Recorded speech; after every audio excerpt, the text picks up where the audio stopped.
ఓంకార మహాశక్తిపీఠం ఆధ్వర్యంలో శ్రీ శ్రీనివాస గార్గయ్య గారి సారథ్యంలో నిర్వహింపబడుతున్నటువంటి భక్తిమాల టీవీ కార్యక్రమం శ్రోతలకి ప్రేక్షకులకి స్వాగతం.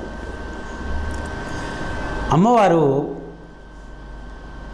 మణిద్వీపం అని చాలా గొప్ప నివాస స్థానం ఒకటి ఉంది. శ్రీమన్నగరినాయక చింతామణిగృహాంతస్థ పంచబ్రహ్మాసన స్థిత అని అమ్మవారి నామాల్లో చింతామణి గృహాంతస్థ అని నామం ఉంది.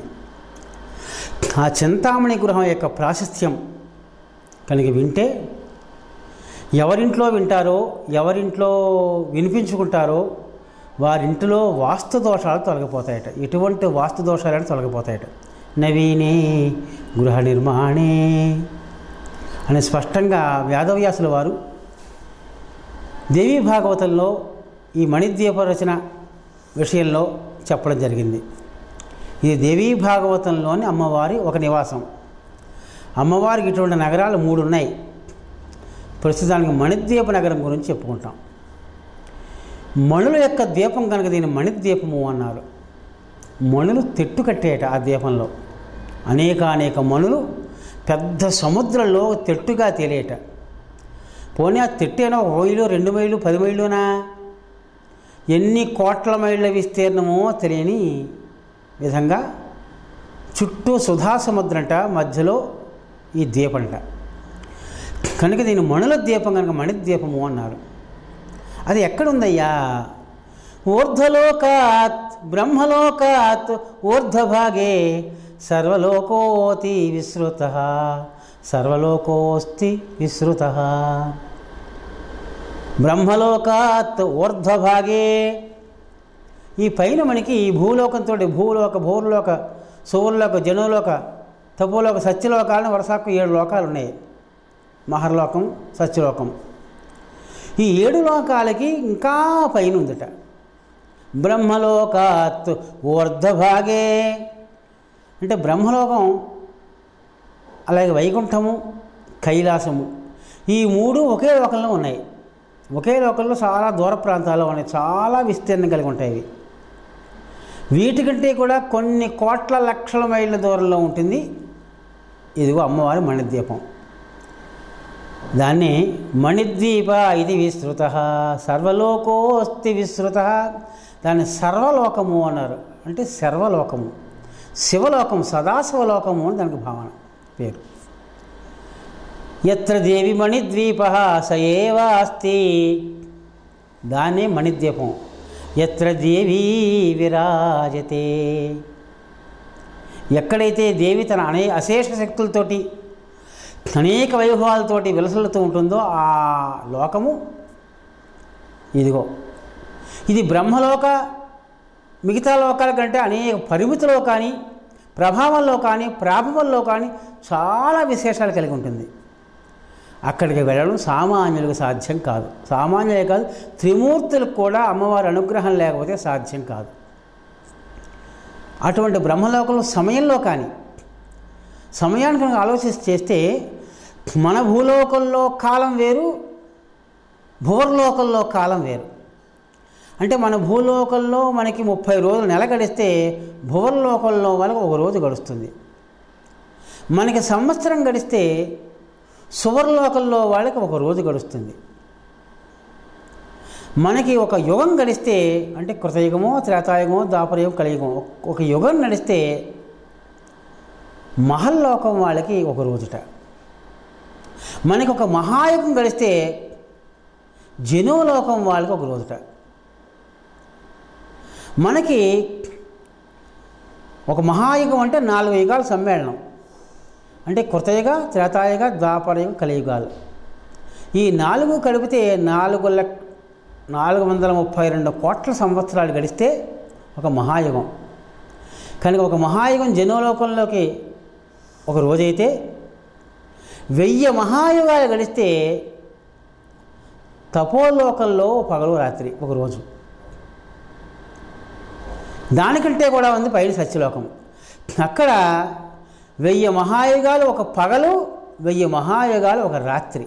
అంటే మనకి 1000 మహాయుగాలు అంటే 432 కోట్ల సంవత్సరాలు కలిపితే 864 కోట్ల సంవత్సరాలు. 864 కోట్ల సంవత్సరాలు గడిస్తే సత్యలోకంలో బ్రహ్మగారికి ఒక రోజు. సహస్రయుగ పర్యంతం అహర్యద్ బ్రహ్మణో విదుహో. దీనికి భగవద్గీత ప్రమాణం. మన 1000 మహాయుగాలు బ్రహ్మగారికి ఒక పగలు, అంటే సత్యలోకం వాళ్ళకి ఒక పగలు, అంటే వాళ్ళకి 24 గంటలు. మనవి 2000 మహాయుగాలు గడిస్తే ఒక పగలు ఒక రాత్రి ఆయనకి. కానీ మన 1000 మహాయుగాలు గడిస్తే అది మణిద్వీపంలో అమ్మవారి లోకంలో క్షణమాత్రంటండి. బ్రహ్మగారికి ఒక రోజు అంటే రోజులో అనేక క్షణాలు ఉంటాయి. క్షణం అంటే కొన్ని సెకండ్ అనుకుందాం. క్షణం సెకండ్ కాదు, నిజానికి సెకండ్ అనుకున్న 60 సెకండ్లు ఒక నిమిషం, 60 నిమిషాలు గంట. ఇలా చూస్తే 24 గంటలు ఏకంగా మనకి 2 మహాయుగాలు, 2000 మహాయుగాలు బ్రహ్మలోకంలో ఒక రోజు అయితే, రాత్రింపవాడైతే అమ్మవారికి ఉన్మేషమాత్రం శ్రీదేవ్యా కేవలం క్షణకాలంటండి. మరి కనుక అక్కడ కాలం ఆగిపోయి ఉంటుంది ఎప్పుడు కూడా. మనకి కాలం గడుస్తూనే ఉంటుంది. మనకి చీమ కాలం వేరు, మన కాలం వేరు. ఒక ఎద్దు కాలం వేరు, మన కాలం. అది 20 సంవత్సరాలు దాటి బతకదు. ఇలా ఆలోచన చేస్తే బ్రహ్మ విష్ణు మహేశ్వరులకు కూడా అతీతమైన అత్యంత ప్రభావపూర్ణమైన అసలు లెక్కపెట్ట సాధ్యము కాని లోకం ఏమిటి అంటే మణిద్వీపం అమ్మవారు. ఇప్పుడు అమ్మవారి దగ్గరికి మనం అందరం వెళదాం ఒకసారి. ఎవరికీ సాధ్యం కాదు. కేవలం మనోవేగంతో, కేవలం మన సంకల్పంతో మాత్రమే వెళ్ళడానికి అవకాశాలు ఉన్నాయి. మధుకైటవ సంహారం జరిగిన తర్వాత మొత్తం ప్రపంచం అంతా కూడా జలమయం అయిపోయింది కదా. ఆ జలమయమైన ప్రపంచంలో బ్రహ్మ విష్ణు మహేశ్వరులు ఒక చోట కూర్చోవడం జరిగింది. ఏం చెయ్యాలి అనుకుంటున్నారు. అప్పుడు ఆకాశంలోంచి తపస్తపేతి ఆకాశే వగభూతు అశరీరిణి తపా నాయన తపస్సు చేయవయ్యా, తపస్సు చేయి. తపస్సు ఒక మహాధనం అండి. ఎవరి దగ్గరైనా పూర్వంలో ఈ తపశ్శక్తే ధనంగా ఉండేది. ఈవేళ దురదృష్టవశాత్తు డబ్బు మనకి సంపద అవుతుంది, కానీ తపస్సు ఎక్కడైతే, ఏ దేశంలో అయితే సంపద అవుతుందో, ఏ లోకంలో సంపద అవుతుందో ఆ లోకానికి ఏమీ లోట్లు ఉండవు. అందుకనే వాళ్ళు తపోధనులు అన్నారు. వాళ్ళు కావస్తే కన్ను తెరిచి లోపల ఇంకో లోకం సృష్టించుకోగలరు. ఏం కావస్తే తపస్సు చేత సాధించుకోగలరు. తపస్సు చేత సాధ్యం కానిదంటూ ఏమీ లేదు. అటువంటిది కనుక అమ్మ సృష్టి కార్యం చెయ్యాలంటే తపశ్శక్తి ఉండాలి. కనుక తపస్తపేతి చాకాశే వాక్కభూత్ అశరీరిణి. ఆకాశవాణి అంటే శరీరము లేకుండా మాటలు వినిపించడం. శబ్దగుణకమాకాశం అంది శాస్త్రం. ఆకాశం నుంచి ఆకాశం ఉంది కనుక మాటలు వినపడుతున్నాయి. ఆకాశమే లేకపోతే మాటలు వినపడవు. ఇక్కడ మాటలు ఎక్కడ దేశాంతరాల్లో కూడా వినపడుతున్నాయి అంటే ఇదే సమయంలో కేవలం ఆకాశమే దానికి కారణం. ఆకాశంలో చేరిన మిగిలిన అనేక ధ్వని ప్రసారకములైన తత్వాలు దానికి కారణం. కనుక ఈ బ్రహ్మగారిని తపస్సు చేయమంటే ఏం చేస్తాను తపస్సు, ఏముందని చేస్తాను అన్నాడు. చేశాడు. చేయగా ఓ ఏకాక్షి జపం చేశారు. చేయగా ఇంకేం చెయ్యాలి అనుకున్నాడు. సృష్టి కార్యం చేయనాయన అని ఆకాశంలోంచి అమ్మవారి ఆదేశం అయింది. సుజేతి పునరుద్భూత వాణి ఆకాశచారిణి. సృష్టి కార్యం చేయి. ఏం చేస్తాను, ఎక్కడ చేస్తాను అన్నాడు బ్రహ్మగారు.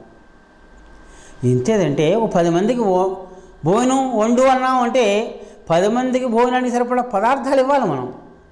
పదార్థాలు లేకుండా 10 మందికి భోజనం వండడం ఎలా కష్టమో అలాగే ఏమీ లేదు సృష్టిలో. పంచతన్మాత్రల్లో, పంచభూతాల్లో ఒక నీరు ఒకటే ఉంది. కేవలం నీటితోటి సృష్టి కార్యం చేయమంటే ఎవరు మాత్రం చేయగలరు? ఎలా చేయమంటావు అన్నాడు. ఆ ఎలా చేయమంటావు అన్నది నిజానికి అశక్తత. అశక్తతోటి వచ్చిన అహంకారం. అది అహంకారం రెండు రకాలు. బాగా డబ్బుండి, బాగా చదువుండి, బాగా అందం ఉండి అన్నీ ఉంటే వచ్చే అహంకారం వేరు. ఏమీ లేకపోయి అశక్తత, ఇంకెందుకు పనికిరాని స్థితిలో వచ్చే అహంకారం కూడా ఉంది. అదిగో అటువంటి అశక్తతతోటి ఏం చేయమంటావు, ఎలా చేయను అన్నాడు. ఆ సమయంలో ఆ బ్రహ్మ విష్ణు ఇంచేదంటే బ్రహ్మగారు పని చేయకపోతే విష్ణుమూర్తికి పని లేదు, ఈశ్వరుడికి పని లేదు. బ్రహ్మ పుట్టించిన తర్వాత విష్ణువు పోషించాలి, తర్వాత శంకరుడు దాన్ని లయం చేయాలి. ఆ సమయంలో అమ్మవారి అనుగ్రహంతో వాళ్ళకి శక్తినివ్వడం కోసము, మణిద్వీప దర్శనం చేయడం కోసం ఆకాశంలోంచి ఒక విమానం వచ్చి వాళ్ళ ముందు ఆగింది. ఆ విమానం చూస్తుంటే చాలా మతిపోయింది. దానికి తలుపులు లేవు. ఏదో ఒక భూతం వచ్చి ఆగినట్లుగా, ఒక పెద్ద లోకం వచ్చి ఆగినట్లుగా ఉంది వాళ్ళకి. ప్రవేశయా అన్న మాటలు నిమించే లోపల నుంచి అంతే తలుపులు తెరుచుకున్నాయి. తలుపులు ఎందుకు తెరుచుకున్నాయో, ఎలా తెరుచుకున్నాయో, లోపల ఎవరైనా తెరిచే వాళ్ళు ఉన్నారంటే లోపల ఎవరు లేరు. ఒకళ్ళ మొహాలు ఒకళ్ళు చూస్తున్నారు త్రిమూర్తులు. ఎక్కేద్దామా అంటే ఎక్కేద్దాం అనుకున్నారు. ఆ విమానంలో అడుగు పెట్టారు. వీళ్ళు అడుగుపెట్టిన వెంటనే విమానం తలుపులు మూసుకుపోయాయి. ఆ లోపల చూస్తే మతిపోయింది త్రిమూర్తులకి. ఇప్పటిదాకా భూమి లేదనుకున్నారు కదా వీళ్ళు, కేవలం జలమే కదా ఉంటా. అక్కడ పర్వతాలు, నదులు, పెద్ద పెద్ద వృక్షాలు, సముద్రాలు, ఒకటి అనేక పెద్ద పెద్ద భవనాలు, మొత్తం భూలోకంలో ఏ ఏ పురాణాలు అయితే ఉంటాయో అన్ని పురాణాలతోటి పరమ రమణీయంగా ఉంది, పరమ ఆశ్చర్యదాయకంగా ఉంది.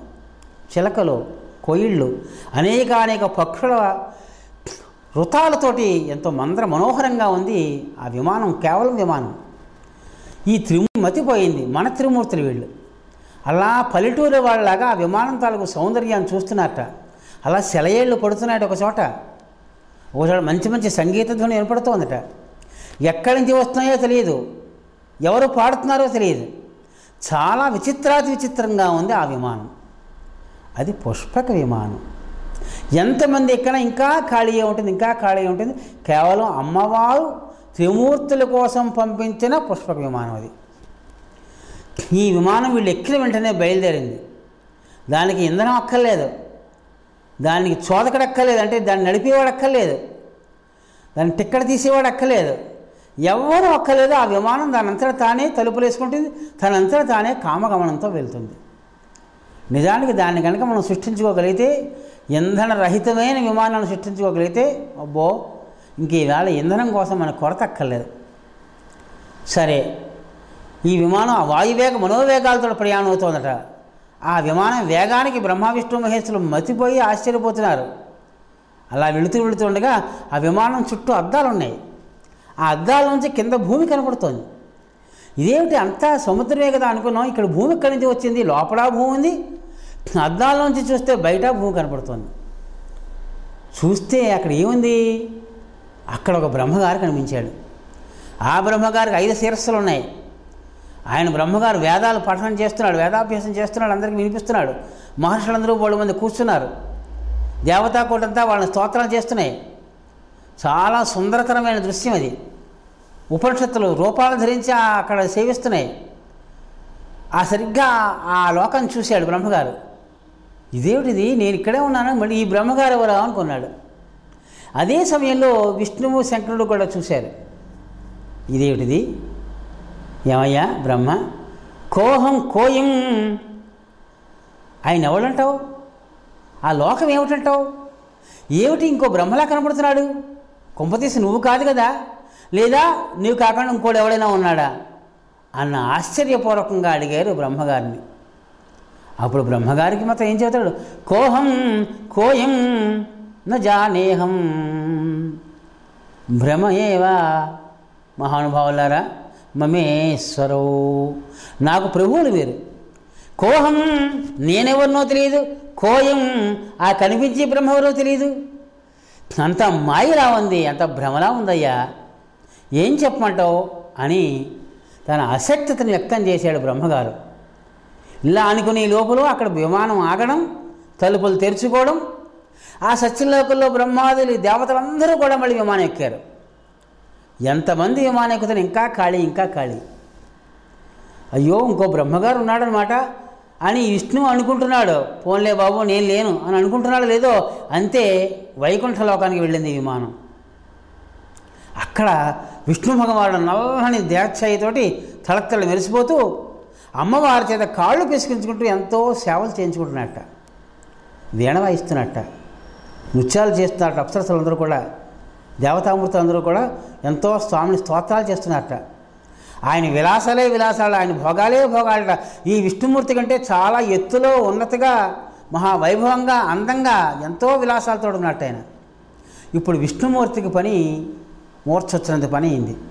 ఇదేమిటిది, మనమే గొప్పవాళ్ళు అనుకుంటున్నాం, మనల్ని మించిన వాళ్ళు కూడా ఉన్నారు సుమా అని వ్యక్తం చేయడం కోసం అమ్మవారు మనకి ఈ విధమైన దృశ్యాలు కనిపింపజేస్తుందా అనుకున్నట్ట విష్ణు భగవానుడు. బుద్ధిమతం వరిష్ఠుడు కదా. ఇట్లా ఉండగా ఆ విమానం కైలాసంలో ఆగిందట. ఈ వైకుంఠంలో ఆగిన వెంటనే మొత్తం దేవతలందరూ విష్ణువుతో సహా ఎక్కేశారు విమానం. మళ్ళీ విమానం విచ్చుకుంది. వ్యాకోచశ్చ వికాసశ్చ సంకోచశ్చ వికాసశ్చ. అది కావస్తే ముడుచుకుంటుందట విమానం, వికాసం తెరుచుకుంటుంట. ఎంతైనా విస్తీర్ణం పొందుతుంట. ఎన్ని లక్షల కోట్ల మంది ఎక్కినా ఇంకా చోటు ఉంటూనే ఉంటుంది. సంకోచశ్చ వికాసశ్చ దృశ్యతే. ఆ విధంగా ఉందిరా విమానం. ఇప్పుడు ఈశ్వరుడు వంతు వచ్చింది. ఆ కైలాసంలో ఆగితే ఆ కైలాసంలో శివపరమాత్మకి 5 శీర్షాలట, 3 కళ్ళుట, మురజ వీణ అనే విశేషమైన సంగీత వాయిద్యాలు వాయిస్తున్నట్ట. ఎంతో మధురాతిమధురంగా వాయిస్తున్నట్ట. పార్వతీదేవి ఇలా చెక్కల కింద వేలు వేసుకుని ఎంతో మధురంగా వింటుంది ఆయన పాడే పాటలు. ఆ ప్రమదగణాలు పార్వశ్యంతో వింటున్నారట. ఎప్పుడైతే విమానం అక్కడ ఆగిందో మొత్తం ఆ పరివారం అంతా కూడా ఇందులో ఎక్కారట. వాళ్ళు వీళ్ళని చూస్తారు, వీళ్ళు వాళ్ళని చూస్తారు, అందరికీ మతిలిపోతున్నాయి. ఇంకో శివుడు ఉన్నాడు, ఇంకో విష్ణువు ఉన్నాడు, ఇంకో బ్రహ్మ ఉన్నాడు. ఇలా అనుకుంటే ఒక అమరావతి కనిపించిందట. అక్కడ ఇంద్రుడికి 2000 కళ్ళుట, అనేక అప్సరసలతో సేవలు పొందుతున్నట్ట. ఇంద్రాది దేవతలందరూ కూడా విమానాలు ఎక్కారట. ఆ స్వర్గలోకంలో పారిజాతాలు, కల్పవృక్షాలు అనేకానికి గొప్ప గొప్ప శోభలు కలిగి ఉన్నాయట. అంటే ఈ సృష్టిలో మన భూమి లాంటి భూములు ఎన్నో ఉన్నాయి, మన లోకాలు లాంటి లోకాలు ఎన్నో ఉన్నాయి, మన బ్రహ్మాండం లాంటి బ్రహ్మాండాలు అనేక కోట్లు ఉన్నాయి. అదే గ్యాలక్సీని ఒప్పుకుంది ఇవాళ సైన్స్. కనుక చిత్రాతి చిత్రమైన విశేషాలన్నీ కూడా కనపడుతున్నాయి. మొత్తం దేవతలందరూ ఎక్కారట. విమానం వాయువేగ మనోవేగాలతో వెళుతోందట. మళ్ళీ ఇంకో కైలాసం, ఇంకో వైకుంఠం, ఇంకో సత్యలోకం, ఇంకో అమరావతి ఇలా కనబడుతూనే ఉన్నారట. 5, 10, 15, 20, 50 శేషాలతోటి శివపరమాత్మ కనబడుతున్నట్ట. మన శివుడికి 5 ముఖాలు, కానీ వెళ్ళి కొద్దీ ఇంకా శివుడికి అనేక మంది శివులు ఎక్కుతున్నట్ట. 11 కళ్ళతోటి, 11 దేహాలతోటి, 11 శీర్షాలతోటి, 1000 శిరస్సులతోటి ఇంద్రుడు కనబడుతున్నట్ట. అలా వెళుతూ ఉంటే ఒక చోట రామాయణం నడుస్తోందట. రామచంద్రమూర్తికి రావణాసుడికి యుద్ధం జరుగుతోందట. మరొక చోట భాగవత కథ నడుస్తోందట. కృష్ణ పరమాత్మ తన లీలను చూపెడుతున్నట్టు ఒక చోట. ఇక్కడ కృష్ణుడు ఇక్కడే ఉన్నాడు, అక్కడ కృష్ణుడు లీలను చూపెడుతున్నాడు. మరొక చోట భారతం తెలుస్తోందట. పాండవులకి కౌరవులకి యుద్ధం జరుగుతోందట. ఈ సృష్టిలో ప్రతి వింత అక్కడ జరుగుతూనే ఉన్నాయి.